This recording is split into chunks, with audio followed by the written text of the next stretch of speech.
Hello, hello, everyone, and welcome. I'm really excited to be here today. My name is S.A. Smythe. I'm an assistant professor of gender studies and African American studies at UCLA. And I'm just here to welcome you to this event on Black queer radicalisms, which is presented to us by UCLA's Black Feminism Initiative, or BFI, with support from the Bunch Center for African American Studies. The BFI is an experimental collaboration between faculty and graduate students, anchored by the Faculty and Graduate Working Group, which meets monthly to discuss Black feminist ideas and practice. Already I'm going off script to say that this was not possible without some phenomenal grad students that we'll be hearing from one of today, but also Sarah Haley's vision and direction and her teaching, which was the first vehicle for this space. BFI also offers fellowships and hosts events. It operates on the traditional, ancestral, and unceded territory of the Gabrielino Tongva peoples, to whom we give gratitude for the chance to host virtually here today. So I'm just going to offer a couple of the bios for our esteemed speakers, starting with in the order that we'll hear people. So Charlene Carruthers is a doctoral student in the Department of African American Studies at Northwestern, with research investments in Black feminist political economies, abolition, and the role of cultural work in the Black radical tradition. At Northwestern, she's also a cluster fellow in the Gender and Sexuality Studies program. Carruthers is a political strategist, cultural worker, and community organizer for racial, gender, and economic justice. As the founding national director of Black Youth Project 100, or BYP 100, she's worked alongside hundreds of young activists to build a national base of activists in a member-led organization of 18 to 35-year-olds dedicated to creating justice and freedom for all people. In 2020, she was named a Freedom Scholar by the Margaret Casey Foundation, placing her in a category with some of the most daring and impactful writers and organizers around. Charlene is the author of Unapologetic. I should have taken it from my room and held it up here. Unapologetic, a Black, queer, and feminist mandate for radical movements, one example of her broader practice of telling more complete stories about Black feminist and queer lives and radicalism. Then we'll hear from C. Riley Snorton, who is a professor of English and has an appointment with the Center for Gender and Sexuality Studies at UChicago. There he also directs the Center for the Study of Race, Politics, and Culture. Snorton's the author of Nobody's Supposed to Know, Black Sexuality on the Down Low, University of Minnesota Press, and Black on Both Sides, A Racial History of Trans Identity from Minnesota in 2017. And the winner of the John Boswell Prize from the American Historical Association, the William Sanders Scarborough Prize from the Modern Language Association, Lambda Lit Award for Trans Nonfiction, and the Sylvia Rivera Award in Trans Studies from the Center for Lesbian and Gay Studies, and an honorable mention from the American Library Association, Stonewall Book Awards Committee. In a piece for Lambda Lit blog, Snorton wrote that the aim of Black on Both Sides was twofold: to revive strategies for living from the past, as well as to provide a vocabulary of Black and Brown trans life in the present. Part of this vocabulary, Snorton notes, requires thinking about scale, to name, grieve, and resist the various ways gender, which has always been a racial construct, is violently experienced. This beautiful goal, impeccably accomplished in Snorton's work, makes him an ideal person with whom to think about queer and Black radicalisms. Snorton is also the co-director of Saturation, Race, Art, and the Circulation of Value, a publication from MIT Press and the New Museum, co-edited with Hental Yap. Last but certainly not least, we will hear from our moderator, Ebony Oldham. They are an artist with more than 10 years of organizing experience and a doctoral student in the UCLA Department of Gender Studies. Ebony's scholarly interests include Black leisure and labor studies, Black interiority, Black feminisms, Black performance studies, mostly at the intersections of Blackness, fatness, ability, and gender. Ebony most recently curated the second annual Black Feminist Summer School, hosted as a part of a love offering in honor of their late grandmother, called the Black Feminist Kitchen, an emerging working group of activists, artists, and organizers and scholars invested in Black feminist interiority. Prior to moving to Los Angeles, Ebony was a founding member and co-organizer for Black Lives Matter Portland chapter, All African People's Revolutionary Party, and as a member of the Global Black Lives Matter Network strategy table. So we see here we have a range of Black feminist minds, and I'm really excited to hand it over to them to get into conversation. I did want to add an additional personal note, which is that I'm really honored to be in personal relation to different degrees with all of these people, to consider Riley and Charlene in particular as friends and also constant teachers in Black feminist struggle. I'm really grateful to how they have shaped my own thinking, my own teaching, and my own, let's just say, Virgo tendencies to sort of be more capacious and lean in to the struggle and you know, including its mistakes, its joys, and its culinary possibilities. So I'm really just grateful to be here today and excited to take it away. Oh, thanks for the compliments in the chat as well. I'm going to hand it over now to Charlene.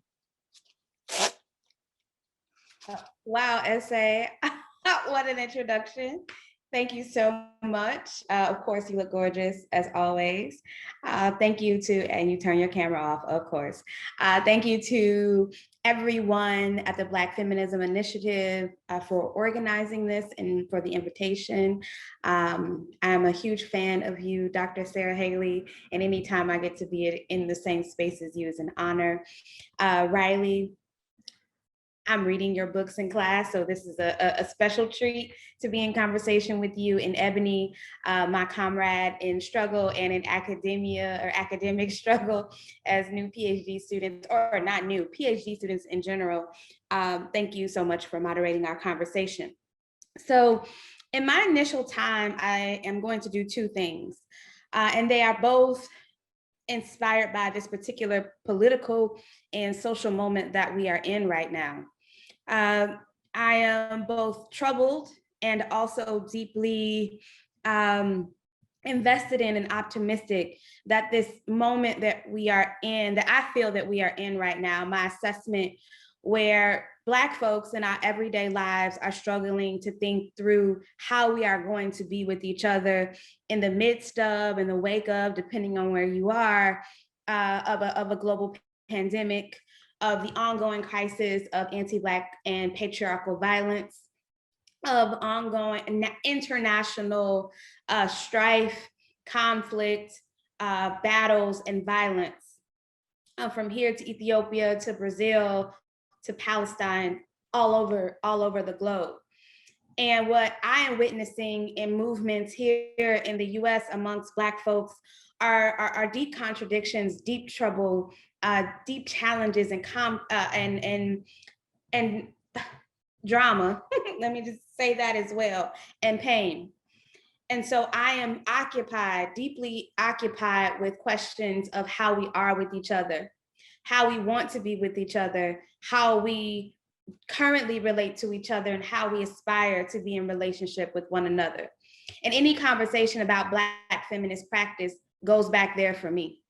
It goes back to, at its core, how we are with each other on every single plane, how we are with ourselves as individuals, how we are with each other in movements, how we are with children, future generations, and our ancestors. And how we are, as Judith LeBlanc always questions and adds, how are we being good relatives with one another? And so I'm gonna read a little bit from Unapologetic, maybe I won't read too much from there because I only have about 10 minutes.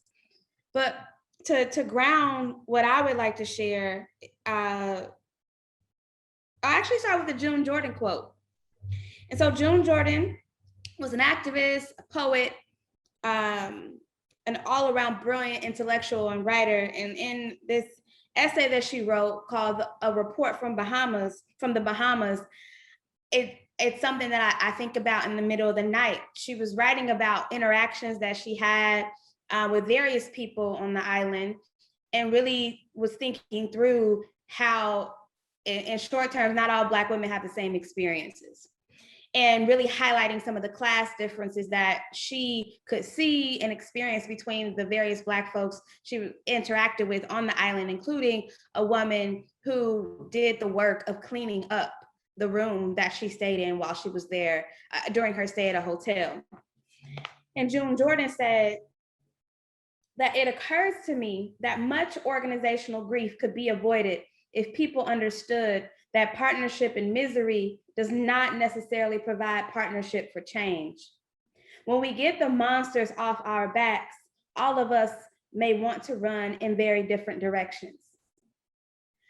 I believe that we are in a moment right now where so much organizational grief is being experienced, is being articulated in various ways, both public ways, private ways, semi-private ways. And much of it, I think, has its root in what doesn't always happen at the beginning of organizing projects. And that is defining and discerning what our partnerships for change are based in beyond our shared misery. And then when we actually win a thing, or we get access to resources, when funders who have been irresponsible and made poor decisions for decades and not investing in Black organizing, all of a sudden want to dump millions of dollars into our organizations without care or concern for what that might do to how we relate to each other. And as a Black feminist, and as being a part of a movement that claims to move through Black feminist values and Black feminist thought and action, I question, what else do we have outside of our misery that is driving us to do this work? And what happens that when we get the resources that we have always deserved to do our work, why are we running in so many different directions? If the monster of lack of resources is no longer on our backs, why are we running in different directions? And why oftentimes are those directions not even meeting or addressing the harms and the needs that people have said that must be addressed, and the needs that must be met? It's painful. I understand discussing Black feminist theory, discursively, and talking about it as it relates to our material conditions, our material realities. And it is about our very lives. One day I will be an ancestor.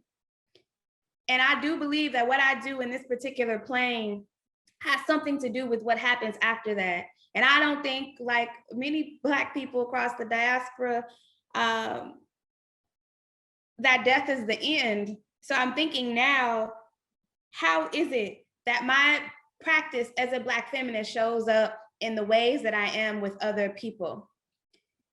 And I don't have all of the answers, but I do have some of the thoughts that I forwarded in Unapologetic. One of the things that I think relates to the misery, partnership and misery, is what I think Barbara Smith has pointed out and other people have pointed out, is that people took the identity parts in the politics and left the politics behind. And that perhaps what we are seeing over and over again is an identity politics that is not grounded in a material analysis nor material commitments to Black liberation.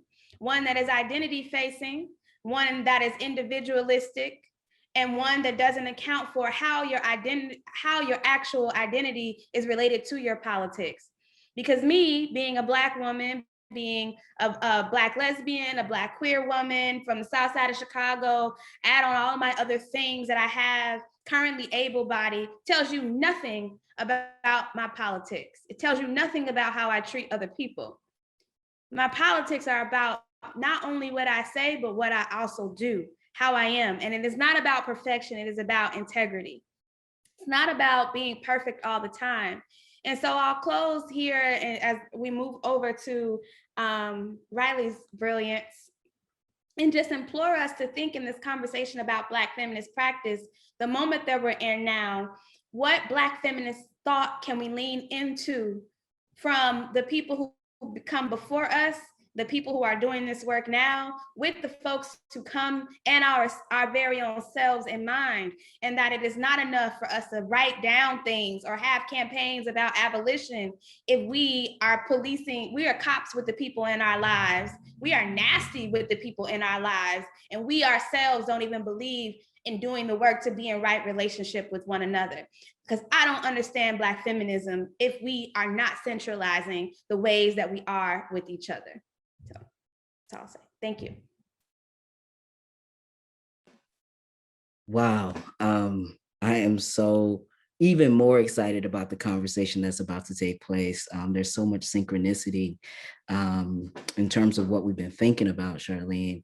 I want to start by saying just many, many thanks to the Black Feminism Initiative and Sarah Haley for the invitation, to all the staff at Black Feminism Initiative, Lachey, Ariel, for the fantastic handling of logistics, S.A. Smythe for that generous introduction, our moderator for this conversation, Ebony Oldham, and to, of course, my co-panelist, Charlene Carruthers. I feel gratitude both for the opportunity to participate in this conversation and for all of the conversations that we've been having over time. Also, Charlene, I had the privilege of teaching Unapologetic in an advanced undergrad seminar on theories of gender and sexuality, and it became a touchstone in our conversation throughout the quarter about social movements and feminist genealogies of care. So I also want to publicly, and hopefully this is not the first time you've heard it from me, thank you for that work and for your work generally. So in preparing brief opening remarks for this conversation, I began by reflecting on the title.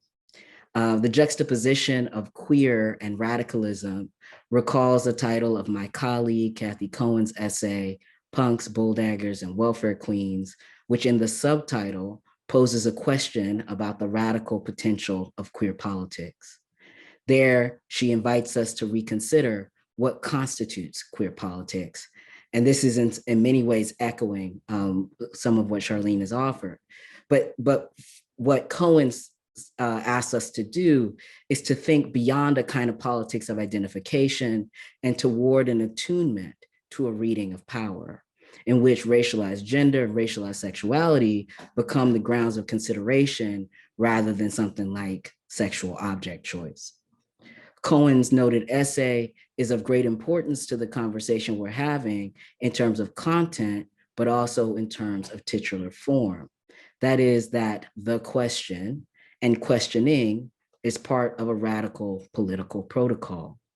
We might also think of how Frantz Fanon concludes Black Skin, White Mass with a final prayer, "Oh, my body, make of me a man who always questions." In this vein, we might ask, what is radical? And as an adjective, and especially according to the Oxford English Dictionary, and this is particularly in as it pertains to change or action, it's defined as, quote, a relating to or affecting of the fundamental nature of something, far-reaching and thorough. And then as a noun, it's described as a person who advocates thorough or complete political or social reform.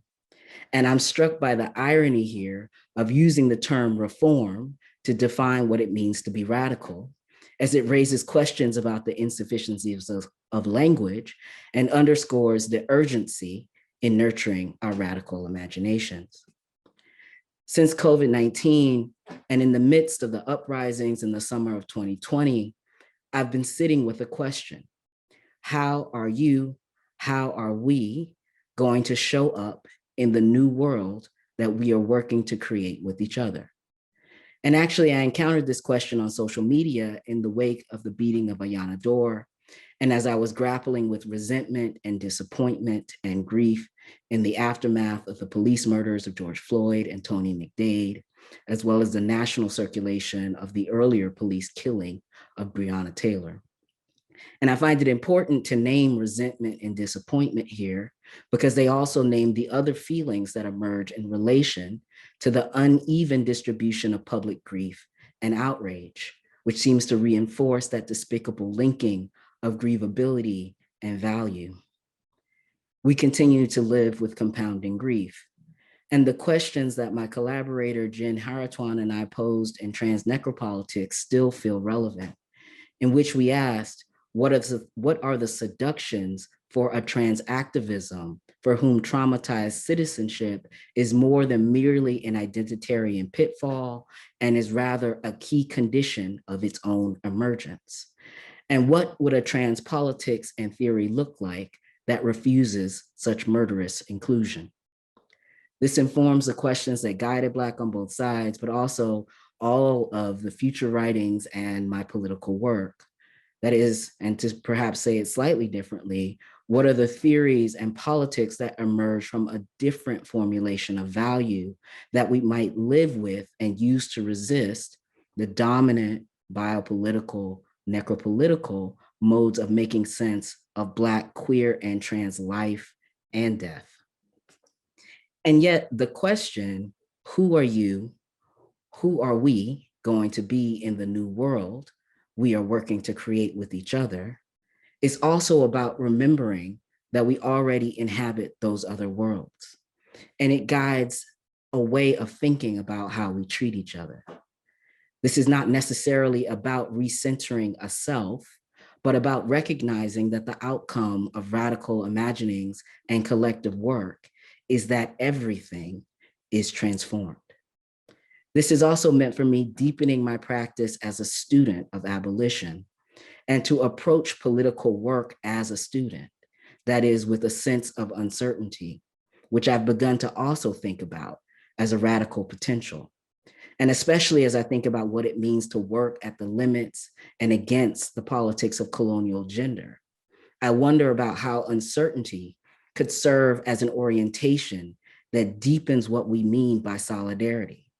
That is, that we refuse the normative grounds of thinking according to trans and cis and move from a non-binary place, one that doesn't presume knowing in order to act alongside and with, that forgoes knowability as a precondition for relating. That is perhaps another way of naming abolition as a total praxis, a radical way of worlding and doing, in which the question of how we inhabit and get there cannot be known in advance. And the outcome, as a kind of final prayer, is that everyone and everything is transformed.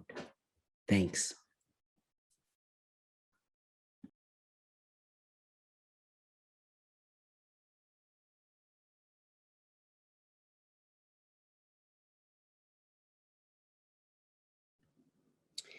Hi, it's so good to see both of you.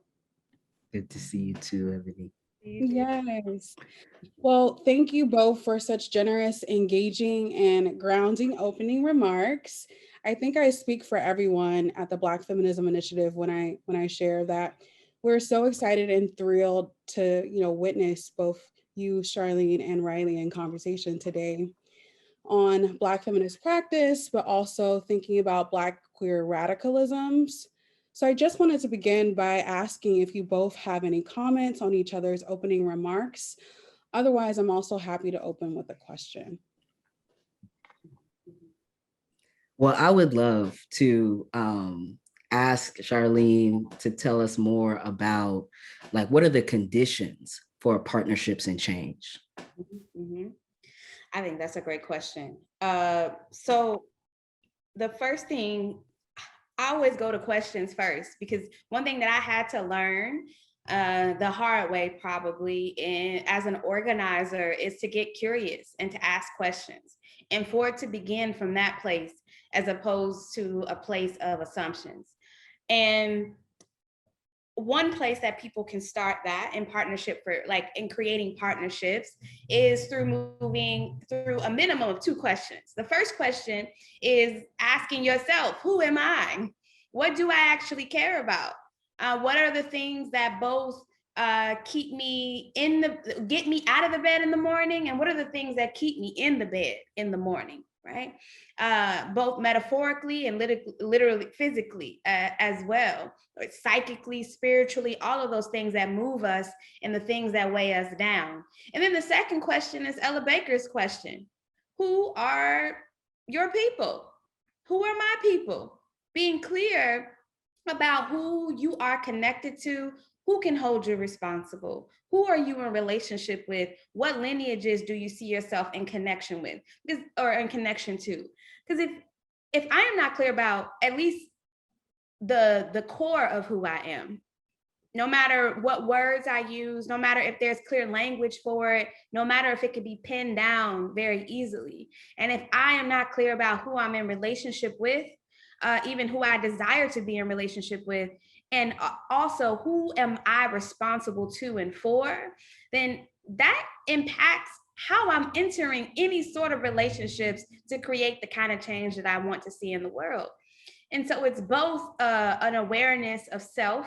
So I do believe that Black people have interiority and a sense of self, and can cultivate that, and a sense of who and whose you are. I guess, like one of my Southern friends would say, like, whose are you? Who are you? To whom do you belong? All of those things. And then we can talk about more, because the last thing I'll say is that I can't hold you accountable to something, first of all, you ain't never said you were going to do. And I cannot hold you accountable if I'm not actually in relationship with you, in the ways that I believe in accountability. Can I punish you without being in a relationship to you? Absolutely. Can I dismiss you? Can I drag you? Can I do work to deplatform you? Sure. I can do all those things, but that's not the actual kind of accountability that I'm seeking. To me, that's punishment. So those are just some of the things that, for me, that foreground what it means to be in partnership. And again, it's not about perfection for me. It's about moving with integrity. But I had a question for you, a Please. comment for you, Riley. Okay, great. You shared that what you are thinking through now and doing now is moving you to think more deeply about your commitments to abolition. Mm-hmm. Can you share more about that? And the reason why I asked that question is because I think a lot of people move around acting like they woke up as abolitionists. So I didn't. Right. I'd love to hear more about your journey towards practicing politics. No, thanks. That's a wonderful question. And also, in some ways, it allows me to echo some of the things that you were saying about what does it mean to, live in a world where accountability is the structure for how we hold each other, rather than, I think, the kind of modes of punishment. But, I think in some sense, like, I certainly identified as an abolitionist far before I really dedicated myself to be a student of abolition. And in some ways that's like a kind of shorthand that isn't completely true, but rather that I think that there's something about how I have been living with COVID that has really been about what does it mean to get serious in study. And abolition has been foremost among them. And so I've been so grateful to be able to log into Zooms and listen to, Joyce James and Mariam Makaba and Ruthie Gilmore and folks who have already been named and who are part of this, this conversation today, where, it has been about, I think in some ways it's about a kind of double process of learning. There's a thing that one learns enough to be able to attest, but then there's a thing that you learn that is actually working on you. And I think that that's kind of the space that I've wanted abolition to kind of live in my body and in my practice. And it was so profound to me the way that you kind of opened and threaded your opening remarks with these deep questions about what does it mean to be in relation? How do we show up with integrity? And I think for me, the abolitionist thinkers are giving us some of those tools, which is also to say, and this is the last thing that I want to say about it, but about it at this moment, but it's also to say that, you know, in being a student, I am also inhabiting the world of abolition that is being called for. And so I try to hold those things also as kind of like the container of a world that is both filled with violence and grief, and that is also filled with like transformation and inspiration and new kinds of imaginaries. So I'll pause there, but I really appreciate just like how folks are moving together, that I feel like is I'm really hearing in this conversation. Thank you. Thank you both. Oh my goodness. So I think the next question is perfect for thinking about both of your comments together. And really it's a question on Black feminism. So both of your books, Black on Both Sides, A Racial History of Trans Identity, and also Unapologetic, A Black, Queer, and Feminist Mandate for Radical Movements, is deeply rooted in Black feminisms. Can you both share more about how Black feminisms have anchored your work? What Black feminist genealogies have been instructive to both of you in developing your theorizations and also practice of Black feminisms? Should I go first? Yeah, go for it. Well, I think about the very first person I ever met who intentionally talked to me about Black feminism, and the person who gave me books that were Black feminist books, and I had no idea what I was even being given. It was my mom's friend when I was, I don't know, a preteen.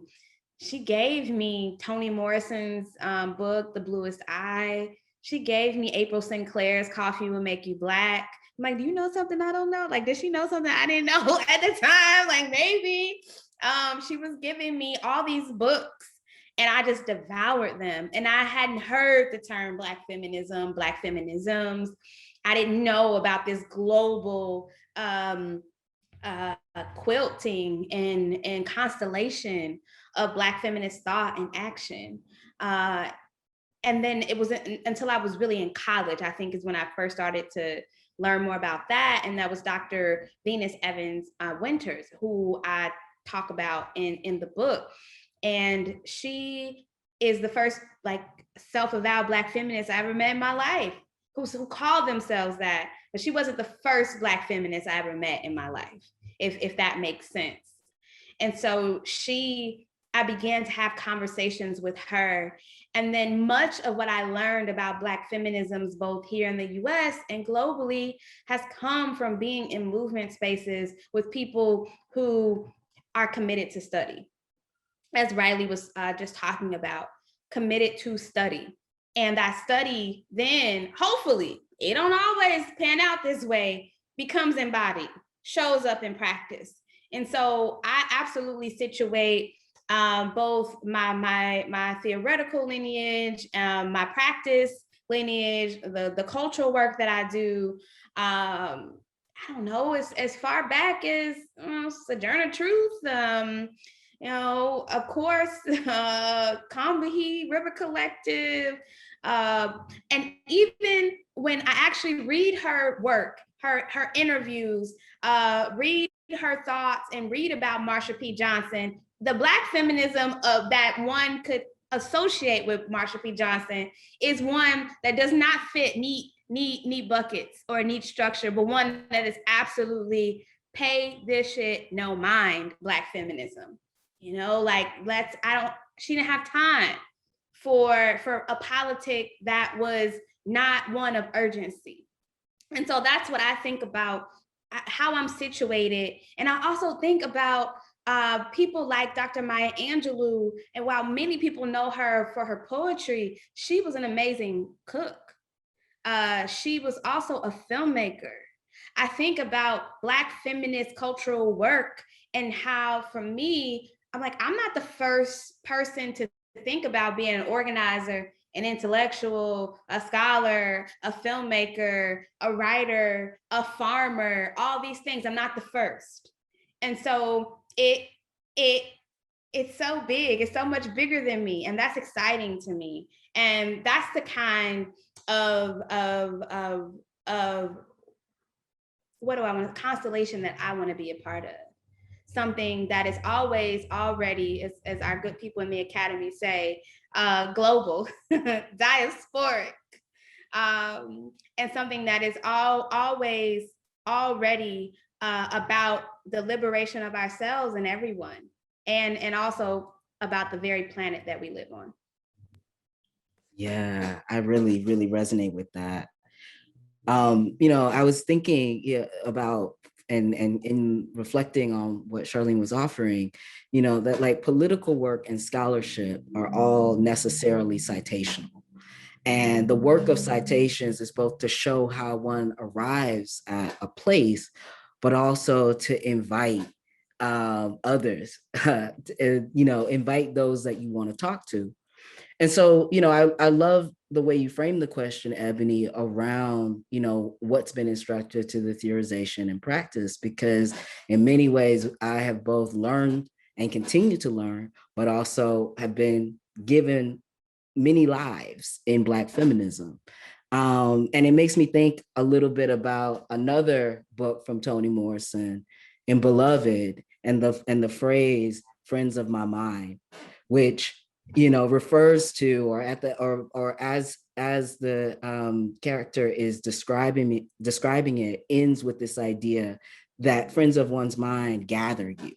And I always think about that, like that resonance of what does it mean to get gathered, to be gathered, which is to be held, but also to be held accountable, you know? And so I was thinking, like, you know, if I were to name out, there are so many names, including Sojourner Truth and Combahee, that I also feel deeply shaped by. But I was also thinking about the ways I've been shaped by the Audre Lorde Project, and by the Sylvia Rivera Project, and by the Scholars for Social Justice, and by BYP 100, and by, you know, the kind of places of gathering of minds who are also organizers, who are also creative people, that have deeply, that I have learned deeply from.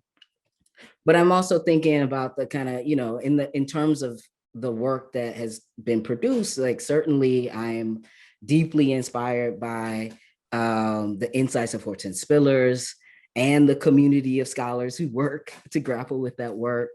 You know, Saidiya Hartman and the community of scholars who sit with that tradition, Joy James, Denise Ferrer da Silva, Alexis Pauline Gumbs, Harriet Jacobs, Savannah Shange.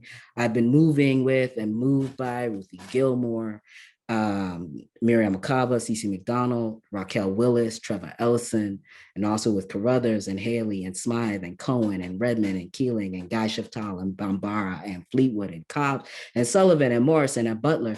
And as I learned, you know, and as I like riff in that way, it really is to me a kind of other mode of thinking about the ampersand and the ellipses, that like there is also so many friends of my mind that I feel like so grateful to be gathered by. That's so beautiful. Thank you both for those sentiments. I'm just so excited for the continuation of this conversation. So the next question, you know, just bear with me because I really want to, you know, set the context for the conversation in order to pose, you know, a few questions about both of your work and scale. So both Black on Both Sides and Unapologetic have such incredible and rich scale that move in and out of the academy. I can personally say that I've witnessed both of your books resonate across multiple registers and also audiences. For example, I can recall both sociopolitical and organizing spaces where Black on Both Sides has been referenced and also used as a framework for thinking about Blackness and transness together, and how this tethering is super helpful for our movements.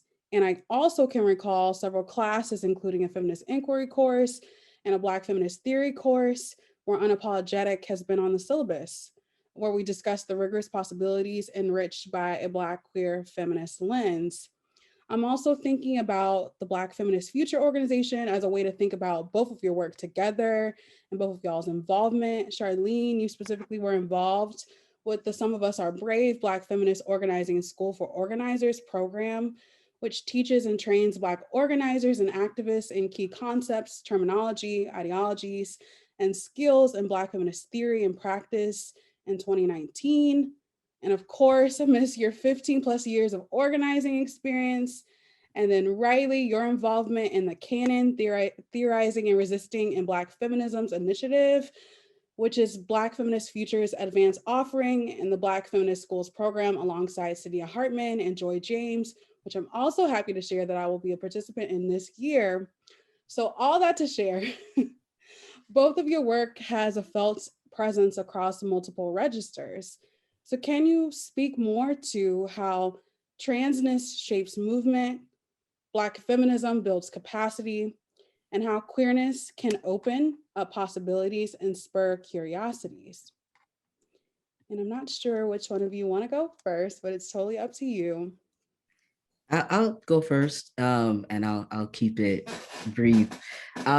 First of all, I am so grateful that this work has felt useful in a number of spaces because it's been informed by those spaces. And talking with people who knew some of the folks personally and Black on both sides has been among the most meaningful exchanges that I've had about the book. And I also want to note that I think it's so fitting that like Charlene was in an earlier iteration of this thing that is ahead of me, because I think it also speaks to something about like the sensibilities that Black feminism, sensibilities, practices, and perhaps like productive ways of disorienting time that like Black feminisms offer, which is to say that like, if I'm going under the rubric of canon to kind of talk through a little bit about like racialized gender and transness, it is also deeply about, and to me, I understand it as an extension of a series of conversations that have been going on around Black feminist and queer organizing and practice. And even in thinking about transness and movement, I feel compelled to say that like it feels like we're naming something twice, in so much as we're talking about transness, which is often thought of as a kind of bridge, a kind of moving across. And so I think one of the ways that I'll just kind of leave as a note there in sitting with what are the various kinds of relationships between transness and movement is that in some ways it also opens us up to thinking about all the kinds of movements that take place, even in things like stillness. It kind of allows us to look more, look against, and now I'll invoke Erica Edwards in her book about charisma, right? That it moves us toward a kind of orientation of thinking about all kinds of things like mutual aid, like the work of self-transformation, et cetera, as movement work. And not as a kind of singular figure-oriented way of thinking about politics. Oh my gosh. So I'm going to quote you, Riley. That's what I love a note from Black on Both Sides about transness and movement. To continue, it actually continues on with where you started us on with this question. And you said that trans is more about a movement with no clear origin and no point of arrival, and Blackness signifies upon an enveloping environment and condition of possibility. And for me, that I mean, this is just on page 2 of the book, and it's very early in the text to really situate how a reader can move through the text, and how you are understanding transness and Blackness and their relationship to each other. And some even saying relationship to each other positive can sound like we're talking about two different things. And I think that is somewhat the limitation of the English language. English is really trash in many ways. It doesn't really it fails to capture so many things. And thinking about transness as movement and Blackness as a condition of possibility and enveloping environment, you could have chose different words, of course, to talk about both transness and Blackness. To me, those things are inherently connected to queerness and how I understand Blackness as queerness. And one could further, and people are doing lots of great thinking about Blackness as transness, transness as Blackness. And I don't think that we should get liberal with it and act like they're not trans people and Black people and Black trans people within these histories. And how might we, while keeping in mind and valuing and prioritizing perhaps people, how do we also situate ideas in the way that we are thinking about the ways that people move about in the world and how the world is constructed and impacts these people's very lives? And so to me, that is one, like that one quote sets up for me how I can think about how transness is movement and how Blackness and Black feminism is all about capacity, not from capaciousness as plasticity, but capaciousness as possibility. And possibility for liberation, possibility for, be it Sylvia Winters, along the lines of Sylvia Winters, or Aimé César's possibilities for new being, a new invention of the human, other possibilities, and not just otherwise worlds 50 years from now, but abolition now, transformation now, liberation now. And it's not something that we simply have to wait on. And I think that that is something that Black feminisms, and we've used Black feminisms in this conversation, I believe, to gesture towards that, not only that there's not just one way to think about Black feminism, but to also mark the various genealogies, the various traditions, the various contributions that are global within and across Black feminisms. And so I think that's what's dope about thinking about Black feminisms, about queerness, about Blackness, about transness, because I frankly can't think about any of those things without the other. Like, they are all deeply connected. And if I were only moving through systems of knowledge and understandings of being that are rooted within Western thought, that is white supremacist, that is patriarchal, that is capitalist, and all of those things, I imagine that I wouldn't be able to go very far with thinking what those possibilities are. But once I begin to move outside of, and even within the ways that those systems of knowledge have been impacted by the very people that they have said are not human beings, that are not worthy of, if I begin to even look at that, then we can do different things. Otherwise, things become much more possible. I'll stop there. That's what I'm thinking. Well, thank you for your sentiments, because that also ushers us into the next set of questions. But the next two set of questions will be for each of you individually. But, of course, I invite you all to, make comments about each other's sentiments too. So the first question is for you, Riley. And you already spoke to transness as a movement already, but wondering if you, could share more about how you came to think about transness as a movement, given, dominant discourses that often conceive of transness through a framework of identity. I find personally your offering on movement incredibly generative. And I also, identify a semblance of risk in what you put forth. So how is this theory moving for you? How else has this theorization been instructive in your thinking and fruitful for any active projects? Thank you. And also really thank you for the kind words inside of the question. I want to say that when I was thinking about Blackness and transness and the way that you offered it up to me as saying, as you having a sense of it being generative and risky, it made me think about something that is not named, but is actually an insistence in the text, which is on vulnerability. And I was really just like, yeah, there's like something about you know, you know, +1 on Charlene's point that the English language is trash, but like, I was really trying to think about what does it mean to kind of talk through figures in a way that, and I'll, you know, move with my colleague Kara Keeling here as well, that's about looking after them and not looking for them.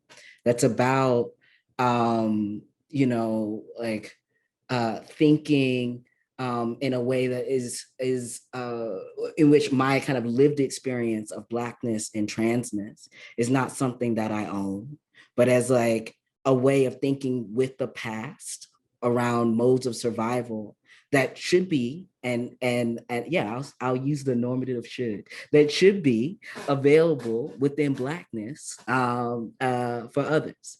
And some of that I think is deeply about, you know, this is to say that like, when people say, oh, Blackness is transness and Blackness is queerness, it's not about, it requires, to even be able to entertain that as true, it requires that we don't think about these as given through identitarian measures, but rather as ongoing practices. And I think this is where I've continued to like move the work, and the question continues to kind of shape itself around, you know, thinking about swamps and thinking about these kinds of sites that are neither land nor water, but both. And the people who live there in a kind of Winterian way, right? In which the fact of their inhabiting that space also made them, marked them as unimaginable. And so I'm thinking about all the ways that we survive unimaginable circumstances all the time. And that like among the kind of repertoire of what we use to survive, that like a kind of way of thinking gender, not as something that we can possess, and not actually being invested in the possessive nature of gender, might in fact be another tool in our movement, but also in our survival. I'll pause there, but yeah, thank you for that question.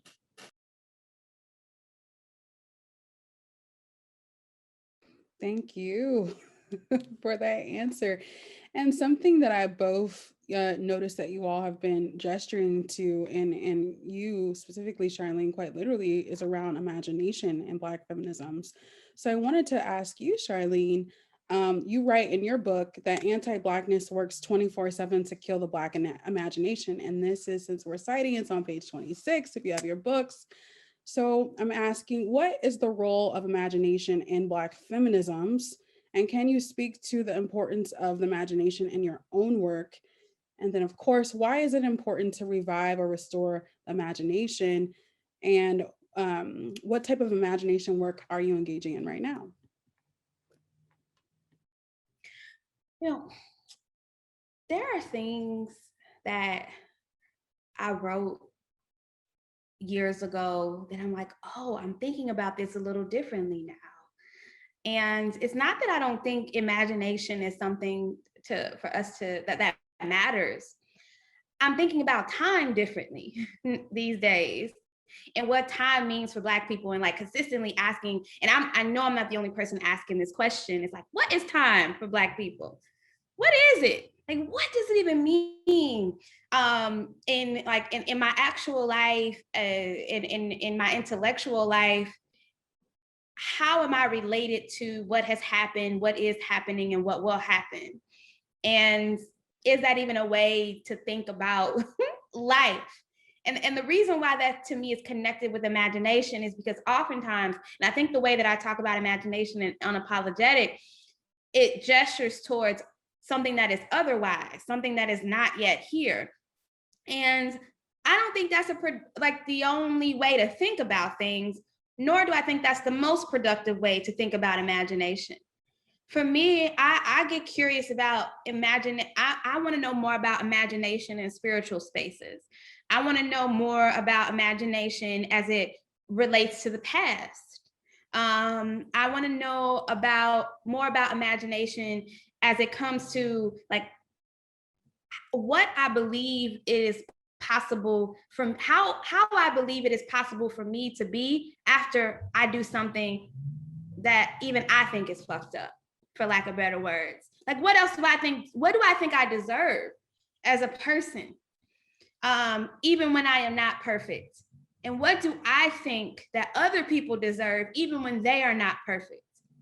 Imagination is necessary for anyone, in my view, who works towards and believes in a transformed world. And by world, I mean both physical world and like the social world, the political world around us, the worlds that we are a part of. And so anti-Blackness, as I understood it then, when I'm writing about this, I guess in 2017, gosh, that was like probably in 2017 when I wrote that, I'm thinking about the systemic ways that Black people experience violence, suffering, and criminalization across the globe. And to even just say it works 24/7 is limiting, because it ain't just like every hour of the day and every day of the week. It's literally like it's a different time period to interrogate here. And also it's like, how many generations ahead am I thinking about this imagination that must be not just revived, because I don't believe in a recuperative politic. I actually don't believe that I need to go back to recuperate because everything in the past wasn't good. I don't want all of that. That's not what I'm interested in. It's not what I'm invested in. And how am I thinking about where I am now and where future generations down the line? And so I think I would write that differently, Ebony, if I were to write that chapter again. Not just given what I've learned as a student in this past year, but also given what I've learned as a person, as Riley, you know, in this pandemic. What is time? Like, I don't even know what happened in 2020. I can't even tell you, like, I can't tell you what it felt like. Was it a year? Was it 2 years? I don't know. In some ways, it feels like stuff just disappeared, like it didn't happen. And it seems like so many things happen at the same time. And so I think that restoration and revival are not what I'm interested in getting at. I am interested in generation, like generative things. I am interested in what we are going to create and what we're going to reflect upon so that we can create what it is that we want to be inside of and what we want to build.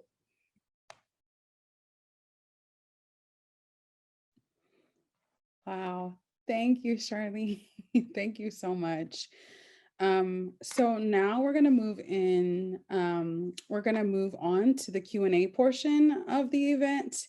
And so we have some questions, and, you know, I just want to say that I invite more folks to share questions for Charlene or Riley, or for both of them to think with together. So yes, okay, we have a question. Okay. So there's a question about the role of spirituality. I know that just came up for you, Charlene, so maybe you can weigh in first, but it reads rather, I'd love to hear your thoughts about the role of spirituality, including working on vibrational and energetic levels and organizing or collective social change efforts, and also the revolutionary possibility of spirituality and movements. That's such a big question. It's a great question. And the reason why I'm like sighing heavily is because my mind is currently, we're reading a lot about spiritual traditions and practices as modes of resilience during the Atlantic slave trade. And I'm like, which spirituality do you mean? Because there's so many spiritual traditions. And even trying to pin one down or a set of them down to me in this particular moment is not what I'm interested in, and nor am I saying that that's what you're asking me. But spirituality can mean so many different things, and people can practice and engage in spiritual practices for the purposes of resilience that could be revolutionary or counter-revolutionary, depending on who you talk to, right? Like, one can perform ritual to pop off a revolution. One can perform ritual before they go stop one, stop a slave insurrection. Like there are many things that can happen there. I think it is extremely important to always ask, to what end And through what means are we engaging in these practices? Like, is it are the means one that engage people in a process that is going to either reflect or mirror where we and how we want to be on the other side of it? Are the means and the ends actually moving us towards collective liberation? Are they broadening our access to dignity, or are they restricting them? And if your spiritual practice or the on the energetic level or any other level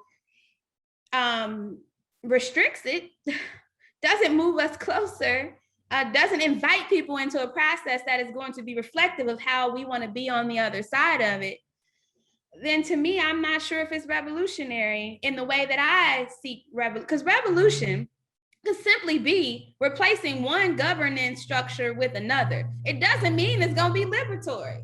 Revolution does not mean freedom or like a liberation necessarily. It is a change in power. So I think we have to be discerning and specific when we talk about spiritual practices, when we talk about revolution, and what is the thing, or what are the things that we're actually going for? What are the things that we are aiming for? And I don't think we all are on the same page about these things all the time. Even those of us who have taken up Black feminist commitments in both our thought and our action. Yeah, I mean, I think there was so much there that I just want to see if I can offer up two anecdotes in concert with what's been said. So often in doing political work, I feel like I am also doing the work of unlearning certain kinds of spiritual teachings, which might tell me that I need to become a martyr in this moment. And that to me is a kind of process of decolonizing the kind of religious teachings that I grew up in. But then at the same time, and I'm really struck by and want to lift up the idea of ritual as a tool, and not necessarily, and therefore can be a tool for many different ends. But I think this is in some ways going back to the kind of problem, let's say, of time, for which like ritual has actually been really key for me in terms of what I think of as like this kind of long duration of living incremental time. And so it's like, like I think there's so many aspects of moving throughout the week and the day that feel like, oh, let me just get through. On Wednesday, there'll be an opportunity for breath, right? But ritual has become very intrinsic to me. And I think it's absolutely right that like we need to be careful and intentional around what those practices are. And maybe we can like, I feel like what you were offering in your last comment, Charlene, to the question that was directed towards you about time, I'm like, we should maybe like spit about that a little bit more. I'm still buzzing on the question of time, but I also want to honor that there have been questions raised in the audience. But I'm just saying there's a lot about the time that we're in, which is also, in many ways, multiple times at once, that I think reflect on or that I'm hearing now, the kind of iterations of the conversation we're having now. Absolutely. Well, actually, we have some questions about time and temporality. So maybe you have, maybe this is an opportunity to share more of your thoughts, Riley. So Jordan says, thank you all for such beautiful offerings. And this is again specifically directed to you, Riley, but also like Charlene, if you have sentiments, please feel free to weigh in. How you've written on the co-terminality of Blackness and transness. I was wondering how your work on transness functions as a critique of time and historical temporality, shapes how you theorize Blackness beyond the enclosure of history, scientific empiricism, and time, and the disciplines that rely on them. What is time/history to Black transness? Yeah, thanks. Thanks for also offering such a grounding to kind of keep talking about time. So I want to see if I can respond in various ways to this question. One is like the incremental time is a reference to Aliyah Abdur-Rahman and the work that she's been doing around the ecstatic. Two is the kind of definition of time in Black on Both Sides by the invisible, in The Invisible Man, the narrator, the unnamed narrator protagonist, who talks about time as being experienced as a boomerang, that you know that you've gone through time because it hits you again, right? That history is itself always perspective and present. And so certainly I think that kind of working with that sense of time helped to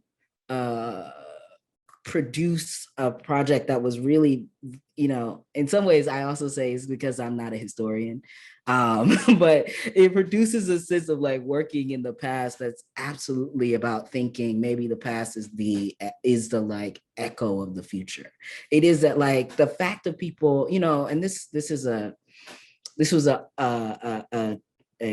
situation where someone asked me something about like one of the chapters, a chapter on Lucy Hicks Anderson and Georgia Black and James McHarris, and the person was like, oh, so Black trans people must have been living better in the 50s because they're not dead.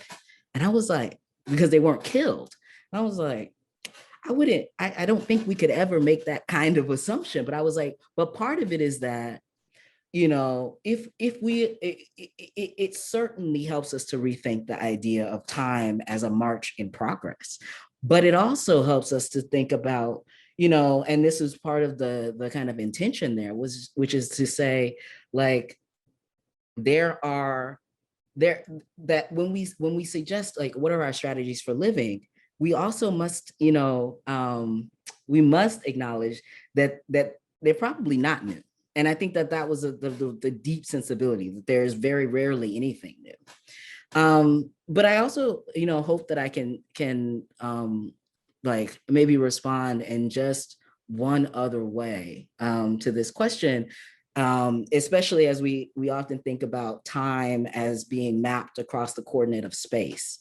And I want to just, also lift what I've been kind of thinking about and trying to work my mind around, which is like what Denise Ferrer da Silva is offering as that distinction between the world and the plenum. And the fact of the plenum as also this place that we inhabit, in which all the worlds that exist are also inside of that. And I've just been finding that super, super generative about what does it mean, not only, to give up like what is our sense of the nation, which I think many people are like willing to give that up, but like what would it mean to give up the notion of the world? And inside of the way that she's raising that question, she poses another one that I keep thinking about, which is like, what if the quote answer to climate change is an actual meaningful redress to the theft of land and a body that constitutes the new world? And I just sit with that question like, what if that became a trajectory for thinking? Now, certainly I'm not trying to say like, oh, we shouldn't think about our carbon emission, but I'm thinking like, yeah, like, are there ways to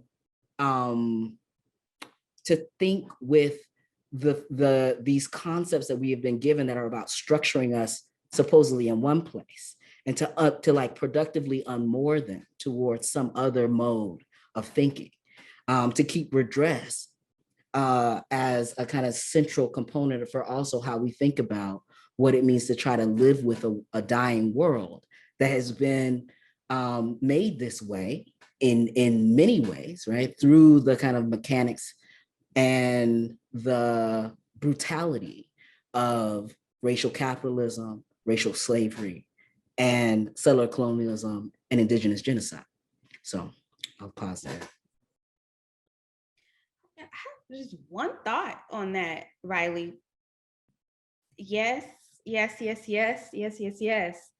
And to that, like, what would it mean, like to the question that you pose, which I think is a very compelling question, continuing, I see what Essay shares about De Silva's work there, about the end of the world, is where can we look to see where that question has been answered or is being answered already? Like, what to someone, to the people whose worlds have already ended. That's it. You know, the world that they thought would end. I was talking to a friend whose 2 of her family members, young people, were recently sentenced to a couple decades in prison. Very young, much younger than me. And she said, I felt like my world and their world just ended in that moment, as soon as the sentence was given. And if we can speak, you know, about the world's ending in a non-material way, you know, in this, like, in this conversation, and we could think, to me, I necessarily think about people's whose worlds have already ended. Like, for them, everything that they have known is gone and they are entering into somewhere else, where the various freedoms that they once had, like choosing when to turn the light off, when to go to bed, they no longer have. And what can we learn from them? What can we learn from people who have served and are serving long-term sentences in prisons? What can we learn, like, as people, us, who have taken up abolitionist politics, practices, doing the intellectual work, all that good stuff? It is like, it has ended. My professor, Alexander Wahalia, would say, the world has ended for people, it has ended many times before. And I'm thinking particularly about incarcerated people, like today, like right now, and those 2 young people who my friend loves. She loves them deeply. And everything felt like it came crashing down. And so what is it about the fact that, like, what does it take for someone who's incarcerated to actually think that something else is possible, even within the prison wall? Because people are doing that and have done that. And there's a tradition of people doing that. And I think that there's a lot that we can learn from those folks. That's amazing. I completely agree. And also, you know, it makes me think really deeply about C.C. McDonald's letters, and the letters of so many, you know, there's that tradition of Black radical thinking from folks who are incarcerated. That's right. You know, and I really appreciate that. Yeah.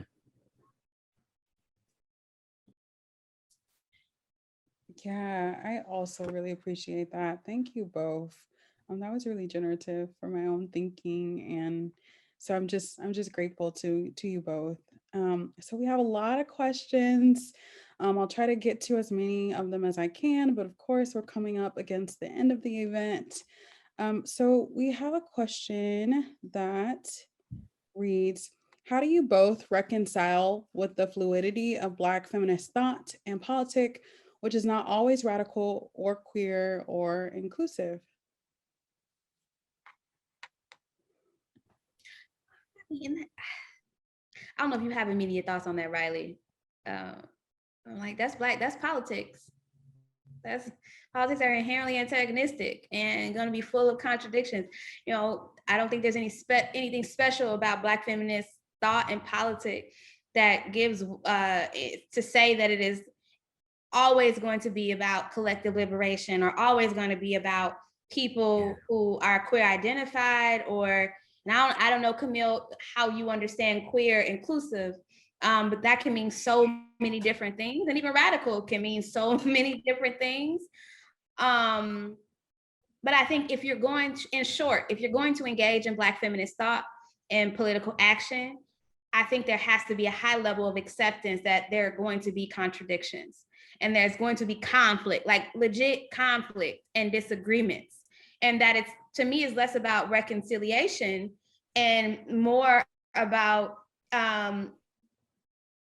always revisiting what my commitments are, and always being in relationship with people who I can be in principle struggle with, to figure out even where I need to go, where I'm not actually living up to what I say that I believe in and what I want to do. I deeply agree. I mean, it makes me want to cite what you were saying earlier about the distinction between perfection and integrity. Like I definitely, uh, see that there are, there are multiple forms of Black feminisms, and as intellectual experiments, let's say, there are tools that are intended as one thing that can be transformed to do other things, which includes something like queer antagonist supposedly work that can be rethought and reimagined. I mean, I so often I experience my sense of belonging in Black feminisms precisely because as they held on to and meaningfully live into the category of woman, they also opened up the space for thinking about the multiplication of gender that exists within that nomenclature, Black womanhood. And so, I mean, I'm like, the inside of that is transness. Now, whether or not people are like, yes, I understand myself as trans because I'm a Black woman, is like a different thing. But what I'm saying is that it was my route into, and I'm very grateful to that. Absolutely. Yeah. Thank you both. So our next question reads, thank you both for your work and joining us today. And this is from Jamie. We are living through times where images of anti-Black brutality appear constantly on our televisions, phones, and computers. This is directed to you, Riley, this specific point. In Riley's remarks, discuss the idea that grievability implies value. What does it look like for us to pursue Black feminist and Black queer activist work in ways that affirm the value of all Black people who face anti-Black brutality? What does it look like for Black activism to proceed from a non-binary starting point? And of course, we welcome both of your sentiments on this question. I'll start with some citations there, like in terms of thinking about the relationship between grief and value. I'm deeply informed by Terry and Williamson's work, and also how she is working with Lyndon Barrett. And so, the fact of value as being a concept derived from violence is something that I think is part of how one connects something like the grievability, which is like the legibility of a body, in a legibility of a person to be grieved around. So I want to emphasize that this is also about a kind of politics of recognition that's going on, and the visibility politics that's going on. But I think to kind of move toward that latter part of the question about like, what are the other modes of value that are available? And, I think in some ways it's about, I think that there's been a number of directions that we've been taking in the conversation that have indicated a different orientation to what is of value, what one gives one's life to. And I think very deeply about that like, if we get back to the question of like, what is time to Black people? I'm like, what is it to be giving energy to something? This is a finite life. So like, what kind of conversations am I looking to nurture? What kinds of communities am I needing to show up in? And like, what does that mean in the landscape of how I want people to understand what we have collectively worked together to like transform or change. I want to pause. There was another little piece in there, but please, forgive me, folks. At this point, I'm like a little bit less able to hold on to all of my strands of thought.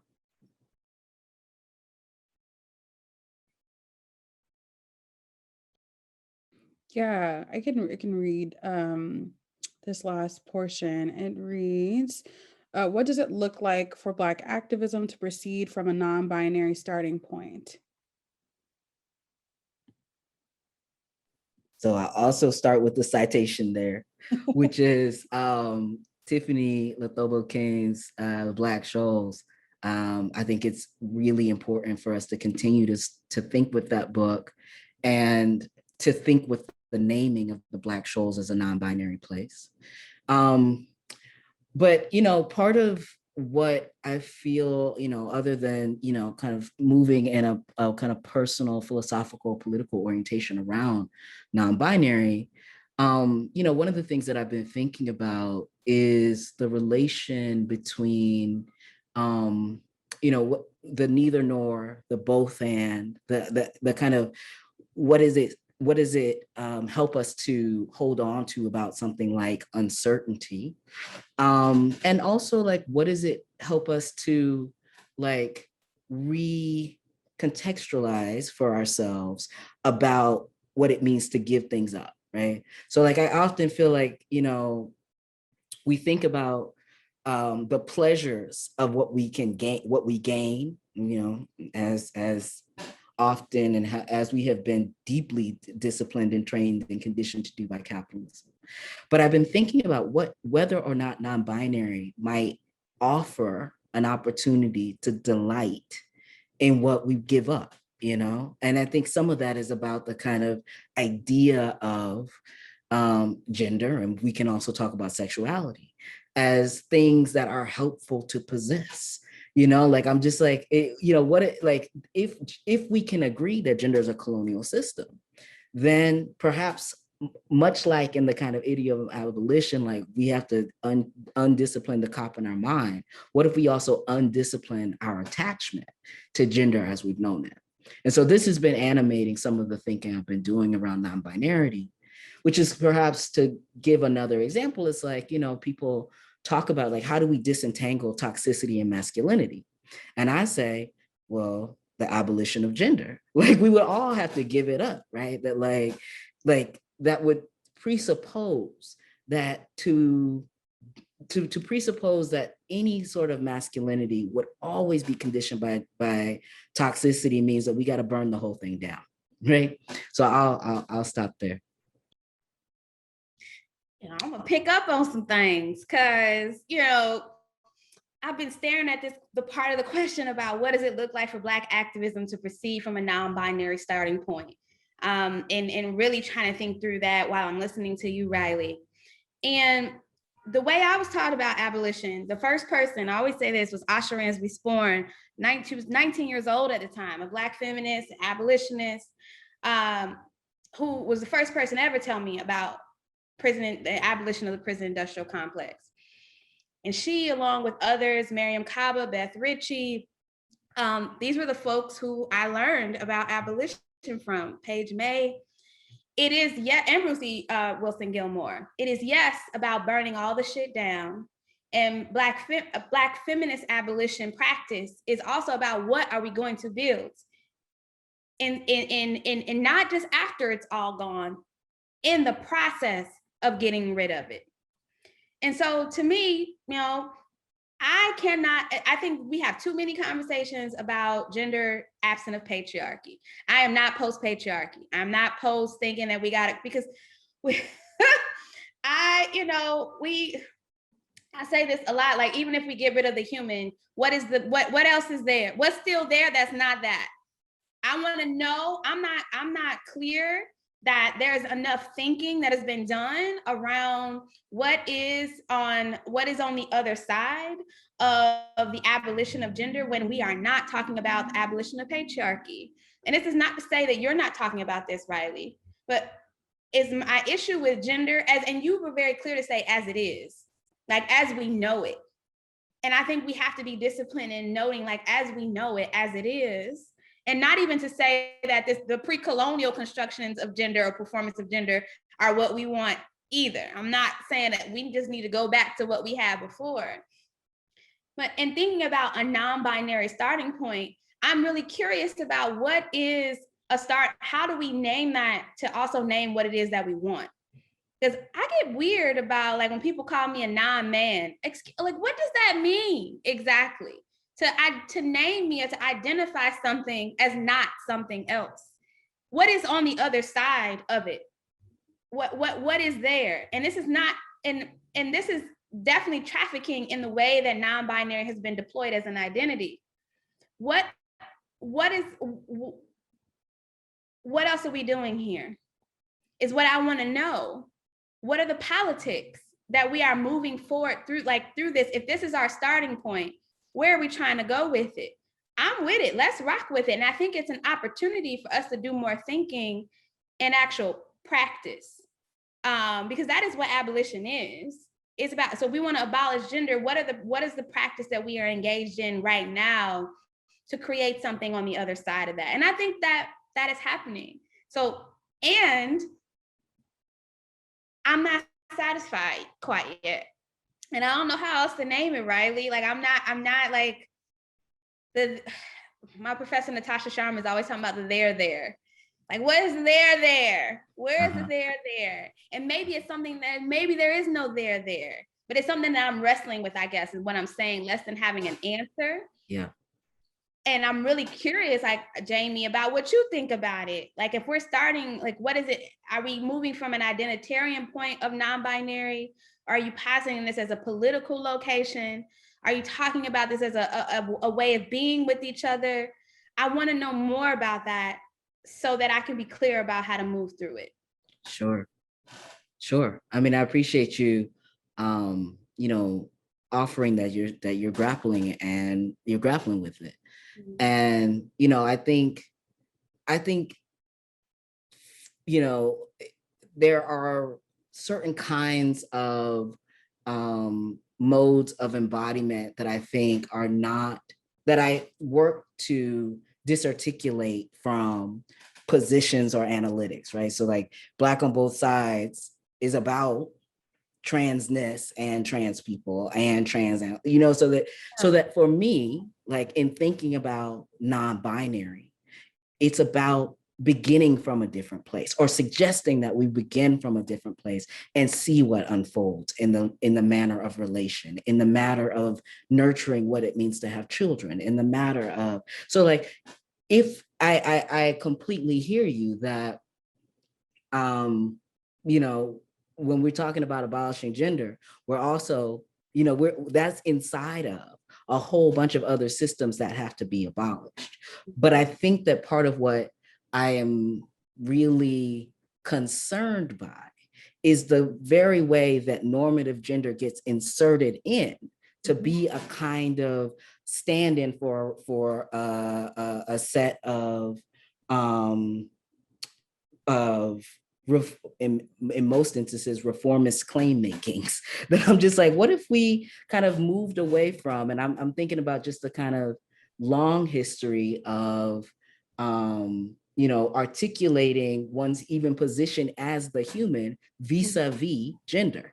So I'm like, let's kind of sit with that as a starting place for looking at other modes of unfolding. What else would have to fall? And I think precisely what you're grappling with is also about what that unfolding will look like. What else will have to fall from a non-binary space? And that could very well be everything. It could very well be everything that has to fall. And what really resonated me with what you said about, like, what is it that we're holding on to?